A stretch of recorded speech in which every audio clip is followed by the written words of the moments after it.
perché oggi il perdono è la scelta che si fa coinvolgere a tutto. Codesta non ha appreso la scuola, ove la mia passione è di vera sindrome, ove il silenzio d'estate il risveglio di chi che sia che invoca pietà nel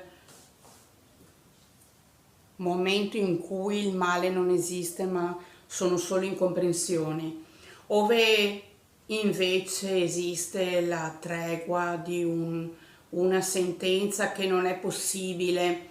Eccolo il male della ospedaliera Vece che prostra la mia missione, dire a ognuno che il circo dipende dal solco in viso. Scende il pronostico, abboccato.